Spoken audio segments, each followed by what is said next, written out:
Good morning friends, welcome to my channel Anokhi Mohabbat. और आप देख रहे हैं अनकंडीशनल लव। लास्ट पार्ट में हमने देखा था कि जो रोहित रहता है उसे पता चल जाता है जिया और रश्मि के रिलेशन के बारे में, जिसमें जिया हमेशा से वरिड रहती है कि वो नहीं चाहती थी ये बात किसी को भी पता चले।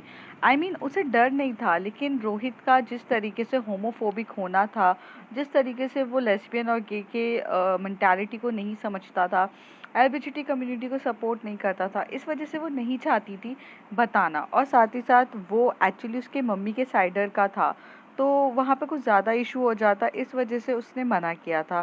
पर सर्कमटेंसेस और हालात कुछ इस तरीके से हो जाते हैं कि ना चाहकर भी रोहित को चीज़ें सामने के सामने पता चल जाती है, जब रश्मि और जिया एक दूसरे के साथ थोड़े से रोमांटिक मोमेंट्स लिप किस कर रहे रहते हैं। पर उसके बाद जब वो बहुत गंदे तरीके से बिहेव करता है और जिया के साथ थोड़ा मिसबिहेव करके बोलता है कि तुम जाओ यहाँ से, तुम बात मत करो, उस समय रश्मि बीच में आती है और रश्मि बीच में आकर कहती है कि तुम्हें जो करना है तुम करो, बाकी मैं देख लूँगी। अब उसके आगे रश्मि जिया से कहती है, बेबी इतना ज़्यादा गुस्सा करने का क्या रीज़न है, मुझे ये बताओ क्या। हाँ ठीक है यार, मैं जिस जिया को जानती थी उसे तो मुझे शायद अपने खुद के बर्थडे पार्टी पे सबली पब्लिकली कन्फेस किया था, और वो आज लड़की यहाँ सबके सामने ऐसे रो रही है, किसी के सामने ऐसे बिलबिला रही है। यू नो व्हाट, ये मेरी जिया नहीं है। तो जिया एकदम से सर पे हाथ रखकर कहती है कि बेबी हर टाइम ना आपको ना जोश जोश में चिल्ला चिल्ला के दुनिया को कन्फेस करने की ज़रूरत नहीं होती है। कुछ इश्यूज़ है बेबी, कुछ चीज़ें हैं जिसकी वजह से मैं नहीं बोल रही हूँ, कुछ चीज़ें हैं जिसकी वजह से मैं चुप हूँ। आपको पता है ना कि क्या चीज़ें हैं, कैसा है सब कुछ। आप क्यों नहीं समझ रहे हो यार। चीज़ें हैं, मैं शांत इसलिए हूँ क्योंकि कुछ रीज़न है बेबी। तभी जिया कहती, क्या रीज़न है। यही ना कि ये होमोफोबिक है, इसका क्या कर सकते हैं अगर ये होमोफोबिक है तो। हम किसी का डर नहीं। कहते हैं कि यार मेरे नाना नानी भी तो हैं, आप भूल कैसे जाती हो।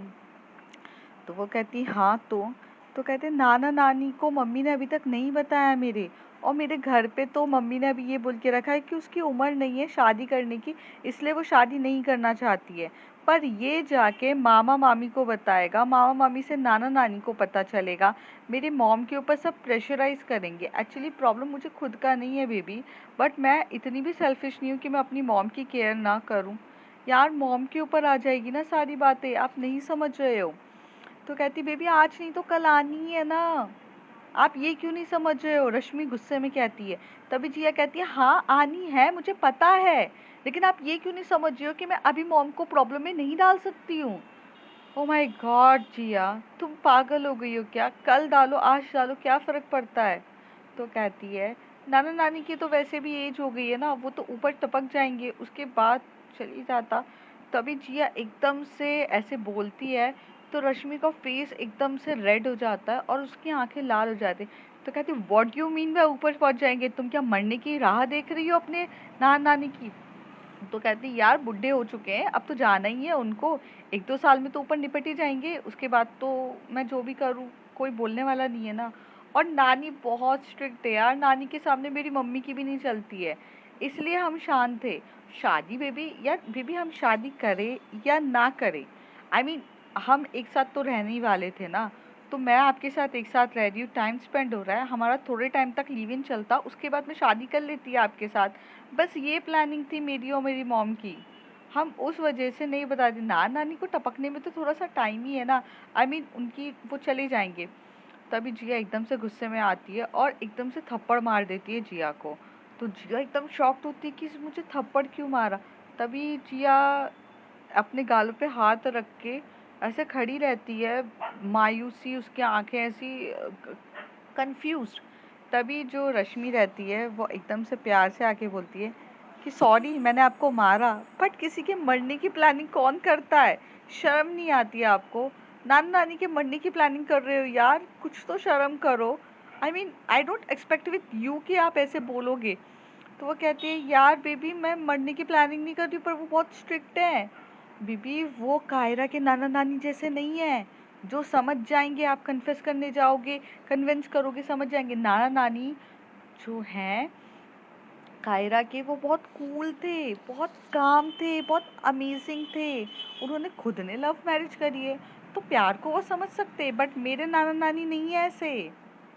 ओह please let me just clear you, मेरे नाना नानी माशाल्लाह इंसान है। वो हिटलर के ज़माने के हैं, वो नहीं समझेंगे।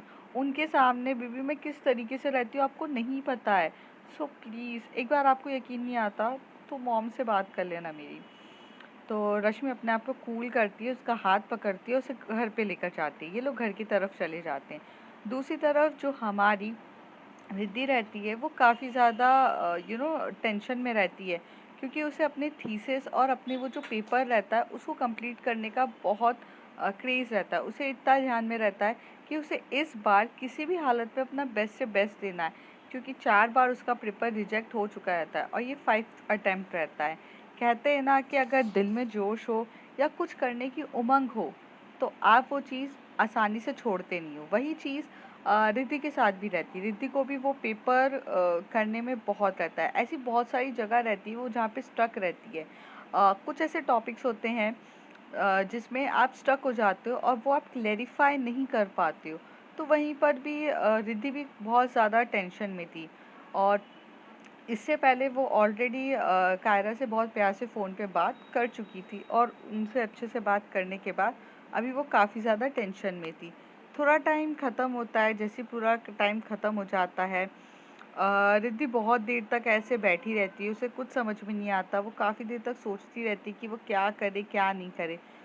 करीब थोड़े टाइम के बाद करीब 10 से 15 मिनट के बाद उसे बैठे-बैठे ही नींद आ जाती है और वो थोड़ी देर सोने चली जाती है। जब वो सोकर उठती है तब उसे एकदम से याद आता है, ओह नो मैं काफ़ी ज़्यादा देर सो गई हूँ।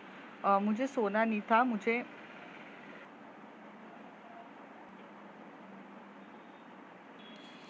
थोड़ी देर के बाद जो कायरा रहती है वो भी काफ़ी ज़्यादा मतलब टेंशन में रहती है, क्योंकि उसको कहीं न कहीं मयूर की बातें और मयंक की बात ध्यान में आती है कि उसे अब अपने बेस्ट कॉलेज को ढूँढना पड़ेगा, क्योंकि 1 साल के बाद तो उसे पता ही नहीं है उसे क्या करना है। तो वो भी बहुत सारी रिसर्च करने लग जाती है यहाँ पर। तनु और वो लोग काफ़ी ज़्यादा कॉल पे रहते हैं और एक-दूसरे के साथ कॉल पे बात करते-करते कंप्यूटर पे सर्च कर रहे रहते हैं। चीज़ें एक तरीके से बोल सकते हैं कॉन्फ्रेंस कॉल पे रह के ग्रुप मतलब डिस्कशन चल रहा रहता है। वो रहता है, पुनीत रहती है और कायरा रहती है। ये तीनों अपना डिस्कशन कर रहे थे। रिद्धि काफ़ी देर सोने के बाद जैसे ही वो उठती है तो वो ये डिसाइड करती है कि उसे ये टॉपिक किसी भी हालत में आज के आज ही ख़त्म करना है। क्योंकि अगर उसने आज ये टॉपिक ख़त्म नहीं किया तो आगे जाके बहुत ज़्यादा इशू हो जाएगा और उसे बहुत प्रॉब्लम होगी सॉल्व करने में। तो वो उठाती है, फिर से उठाती है और पढ़ना स्टार्ट करती है, तो फिर वो उसी जगह पर आके स्टक हो जाती है। तब वो काफ़ी ज़्यादा टेंशन में रहती है, इधर-उधर। तो वो सोचती है इस बारे में तो एक्चुअल में रश्मि मेरी मदद कर सकती है, क्योंकि उसे इस बारे में थोड़ा पता होगा। तो वो रश्मि को कॉल करती है, तो जैसे ही वो रश्मि को कॉल करती है, तो रश्मि का फ़ोन जब वाइब्रेट हो रहा रहता है, तो एक्चुअली वो साइलेंट मोड पे रहता है, वाइब्रेट हो रहा रहता है, तो उसका ध्यान नहीं देता। फिर ये लोग जैसे ही रूम के अंदर आते हैं, तब एकदम से मोबाइल वाइब्रेट होके गिर जाता है। जैसे ही गिरता है, तो ये दोनों देखते हैं कि मोबाइल गिर गया और रश्मि का सबसे प्यारा मोबाइल रहता है वो, जिसे वो सबसे ज़्यादा प्यार करती है। तो वो जिया का हाथ छोड़ के एकदम से मोबाइल के पास जाती है, वो बोलती है, "ओह बेबी मेरा मोबाइल गिर गया, मेरा छोटा-सा मोबाइल, मेरा मोबाइल।" और मोबाइल को उठाती है और देखती रहती है कि कहीं स्क्रैच तो नहीं लगी। तभी जिया बोलती है, "बेबी उस पे कॉल आ रहा है रिद्धि का, पहले पिकअप कर लो, बाद में देखो।" और पिकअप तो कहती नहीं, पहले देखना है कि कहीं चोट-वोट तो नहीं लगी, क्रैक तो नहीं है। तो कहती बेबी पिकअप कर लो, इससे वॉइस चेक भी हो जाएगी कि वॉइस में तो कुछ प्रॉब्लम नहीं आई है। तो कहती है, "हाँ, हाँ, एकदम से पिकअप करती हूँ।" फिर वो पिकअप करती है तो पहले वो बोलती है कि हाँ जी हाँ रिद्धि क्या हो गया, इतनी रात को तूने कॉल किया है, अभी 11:30 बज रहे हैं।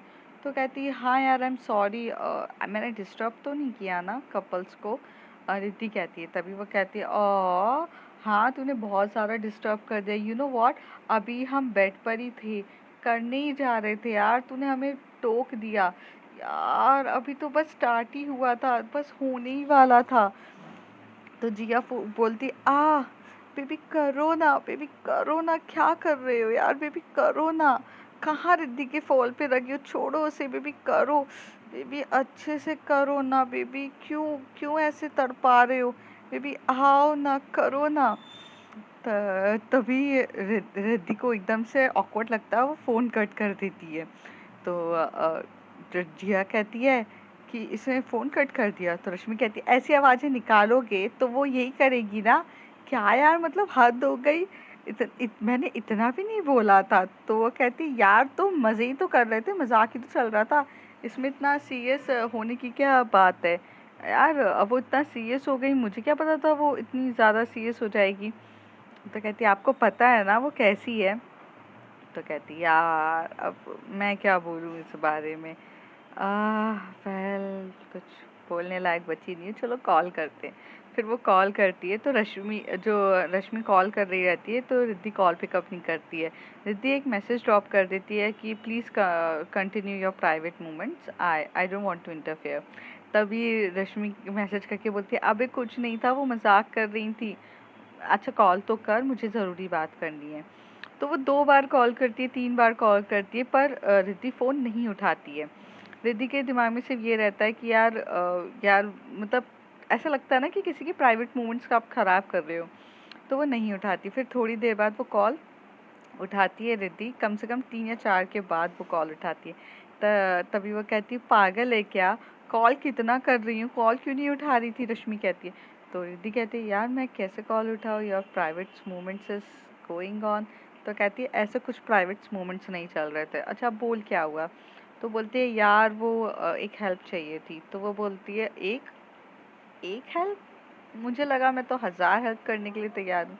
तो कहती है कि हाँ कर देना, उसका कोई इशू नहीं है। अच्छा वो मैं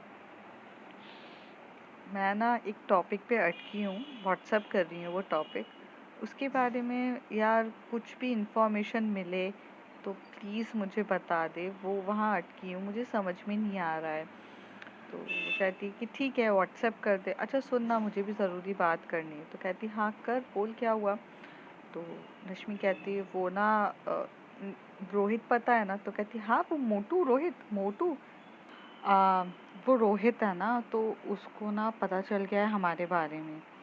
तो रिद्धि कहती है कि क्या पता चला तुम्हारे बारे में। कहती यार वो रिलेशनशिप के बारे में यार। तो कहती कौन से रिलेशन के बारे में।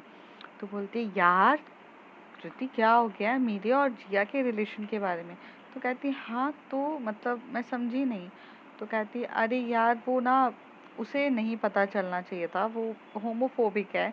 ये जिया ने मुझे बाद में बताया, पर उससे पहले उसे पता चल गया। तो कहती ओके तो आई मीन मैं समझ नहीं पा रही हूँ रश्मि, मतलब हुआ क्या है। Is it a good thing, is it a bad thing, और it is a trouble making, मुझे कुछ समझ में नहीं आ रहा है रश्मि, थोड़ा ओपनली बताएगी तो पता चलेगा ना। तो कहती ओह फाइन।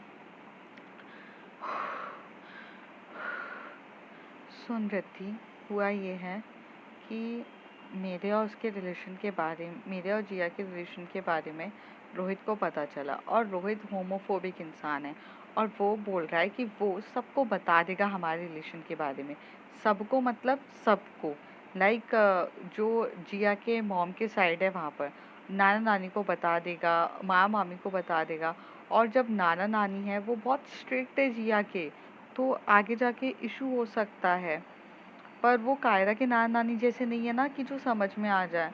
तो यार मैंने तो जोश जोश में उसे बहुत एटीट्यूड में बोल दिया कि तुझे जो करना है तू कर ले, मैं देख लूँगी। अब मेरी हालत ख़राब हो रही है, सच्ची बताऊँ मुझे डर लग रहा है कि अगर उसने कुछ कर दिया और मेरा और जिया का रिलेशन कुछ हो गया तो मुझे काफ़ी ज़्यादा डर लग रहा है रिद्धि। मैं क्या करूँ, मैंने अपने पैर पे कुल्हाड़ी मार ली क्या, या फिर कुल्हाड़ी पे जाकर अपना पैर मार लिया, पता ना यार रिद्धि, मुझे कुछ समझ में नहीं आ रहा। Riddhi please help me. तो रिद्धि कहती है रिलैक्स यार, देख एक बात बोलूँ, आज नहीं तो कल ये बात सबको पता चलनी थी। जो चीज़ तुझे आज फेस करनी है वो कल फेस करनी थी। पर इम्पॉर्टेंट बात यह है कि जिया है तेरे साथ, और जहाँ तक मैं जिया को जानती हूँ, बचपन से जानते हैं, जिया कभी भी कहीं भी कुछ भी हो जाए तेरा साथ नहीं छोड़ेगी। वो हर सरकमटेंसेस हर तरीके से तेरे साथ रहेगी, कभी कोई इशू नहीं होगा। जो होगा देखा जाएगा, तो इतनी टेंशन ना ले। हर टाइम ना ये चीज़ें ज़रूरी नहीं रहती है कि सही और गलत है या किया, पर जो हो चुका है वो मैटर ये करता है कि हमें कैसे करना है। So it doesn't matter. और एक काम कर, मैं एक ही एडवाइस दे सकती हूँ कि जिया की मॉम से बात कर और उनसे बात करके ये चीज़ें मैटर बता, क्योंकि अगर घर पे की बात है तो आंटी ही हैंडल बहुत अच्छे से कर सकती हैं और कोई नहीं कर सकता। नाना नानी से कैसे बात करनी है, क्या करनी है, क्या हो रहा है, ये सब चीज़ें आंटी हैंडल कर पाएंगी। और रोहित को कैसे रोकना है या रोहित को बात करने से, ये सब आंटी एक बार खुद सोचेंगी। अगर वो खुद कह देती हैं कि रोहित को रोकना मुश्किल है, तो फिर मैं बात करूँगी रोहित से। तो एक बार आंटी से बात कर ले। तभी रश्मि बोलते कि हाँ यार, तू सही कह रही है, मुझे एक बार अपनी सासू माँ से तो बात करनी चाहिए, क्योंकि इस मैटर पे उनसे बात करना काफ़ी ज़रूरी है। पर इतनी रात को कॉल करूँ तो होगा? तो कहती है यार पता नहीं, एक बार मैसेज कर ले आंटी को, अगर मैसेज का रिप्लाई दे देती तो कॉल कर लेना। और सुनना, वो टॉपिक भेजे हैं मैंने, प्लीज़ देख लेना। कहती हाँ हाँ, मैं अभी बैठ के रिसर्च करती हूँ, और मेरा भी तो पेपर का थीसिस है यार, मुझे भी तो सबमिट करना है। उफ, मैं इन सब चीज़ों में फंस जाती हूँ यार रिद्धि, मैं कैसे करूँगी? तो कहती है ऐसा कुछ नहीं है, फैमिली कम फर्स्ट, देख ले, ठीक है। और तू टेंशन मत ले, जिया और मेरे बीच में कुछ नहीं होता। कहती है यार होगा भी तो मैं कुछ थोड़ी ना कहूँगी। अच्छा चल, मैं फ़ोन रखती हूँ, मुझे थोड़ा इसके बारे में करना है। तभी रश्मि कहती है एक सेकंड रुक ना, एक सेकंड रुक। तो वो अपना मोबाइल ओपन करती है, उसमें व्हाट्सएप ओपन करती है और उसमें देखती है, तो उसे देख के पता चलता है कि ये टॉपिक है। तो वो कहती है अरे ये टॉपिक तो मुझे पता है। तो रश्मि बोलती है कि अच्छा नहीं, रिद्धि बोलती है अच्छा तुझे पता है तो बता दे यार। तो वो कहती है हाँ रुक, मैं तुझे बताती हूँ। तो वो बोलती है कि मैं तुझे कुछ लिंक सेंड कर देती हूँ, पहले वो देख ले, और मैं तुझे कुछ एक्सप्लेन भी कर देती हूँ शॉर्ट में। तो कहती है कि हाँ एक्सप्लेन कर दे। तो यहाँ पर जिया और सॉरी, जो रिद्धि और रश्मि रहते हैं वो एक दूसरे से एक्सप्लेन कर रहे रहते हैं। कुछ काफ़ी डिस्कशन होता है इनके फ़ोन पर उस टॉपिक से रिलेटेड, और वो एक दूसरे के बारे में बहुत अच्छे से वो डिस्कस कर रहे रहते हैं। करीब 1 से 1.5 घंटा हो जाता है उनको कॉल पे रहते हुए, क्योंकि वो टॉपिक भी थोड़ा सा वाइडर रहता है, तो उसके बारे में पता होने के लिए चला जाता है। दूसरी तरफ जो जिया रहती है वो काफ़ी ज़्यादा टेंशन में रहती है कि यार रोहित को, तो वो रोहित को काफ़ी देर तक व्हाट्सएप पे बात कर रही रहती है, रोहित को काफ़ी मैसेजेस करती है, रोहित को बार बार बोलती है कि प्लीज़ कुछ मत करना, कुछ मत करना, जिसकी वजह से रोहित कह रहा रहता है यार तू अपनी गर्लफ्रेंड को समझा ले, तूने क्या समझ के रखा है मुझे, ऐरा गैरा। वो मेरा हाथ पकड़ के मुझे बोल रही थी तू रुक ज़रा, मैं तेरे मीडिया में भी डाल दूँगा हर एक चीज़ें। तो जिसके बारे में वो काफ़ी बोलती। तभी जो जिया को याद आता है कि रोहित की एक बेस्ट फ्रेंड है, जो एक्चुअल में उसकी भी कॉमन फ्रेंड है जिया की। तो वो करती है, तानिया को कॉल करती है और तानिया को कॉल करके बोलती है तानिया सुनो तो वो बोलती है कि हाँ बोल। तो वो बोलती है यार ऐसे ऐसे इशू हो चुका है, रोहित को प्लीज़ बोल। तो पहले तो तानिया को वो अपने और रश्मि के रिलेशन के बारे में बताती है।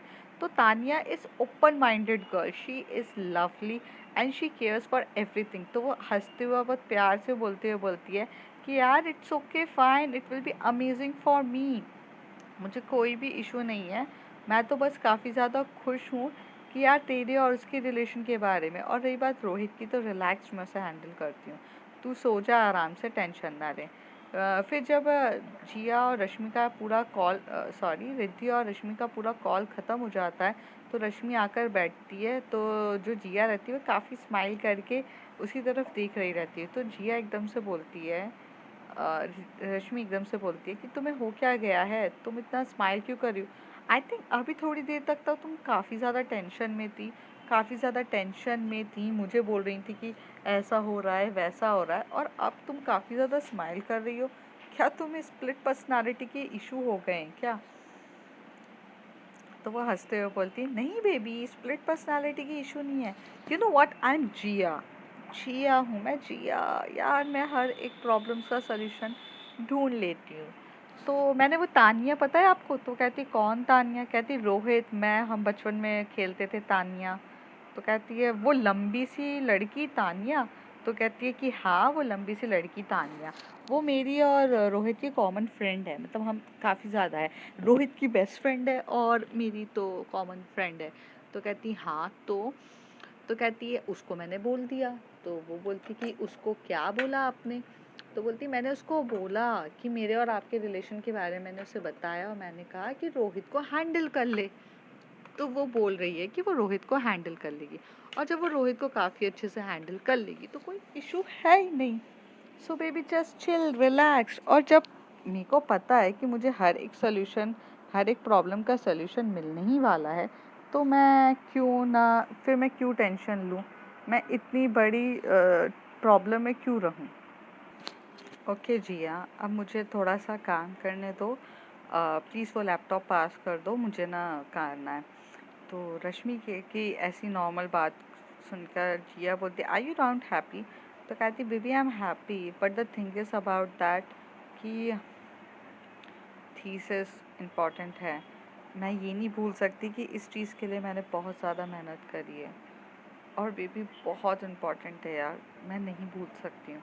तो कहती है हाँ यार, आई एम रियली सॉरी, मेरी ये फैमिलीज मैटर की वजह से मैं ये भूल गई कि आपको ये थीसिस करना है। ठीक है, आप थीसिस करो, मैं सो जाती हूँ। तो कहती है ठीक है, आप सो जाइए।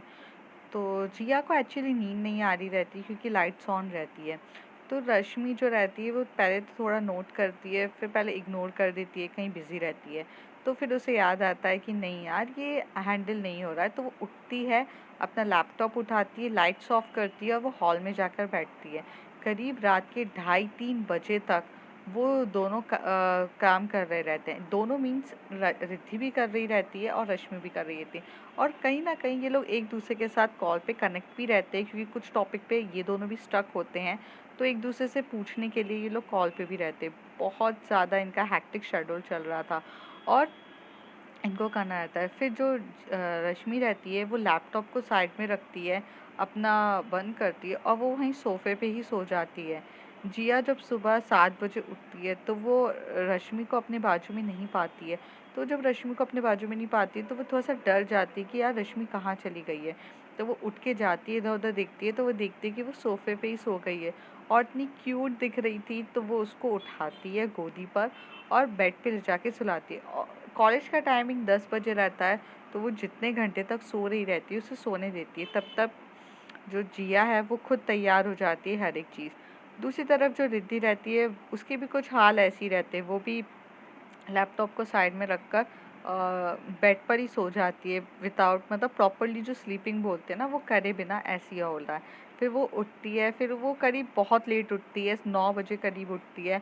और जब तक उसके डैड जो रहते हैं वो ऑफिस में जा चुके रहते हैं, और वो जब नीचे जाती है किचन में तो वहाँ पर एक जूस रेडी रहता है और वहाँ पे सैंडविचेस बने हुए रहते हैं।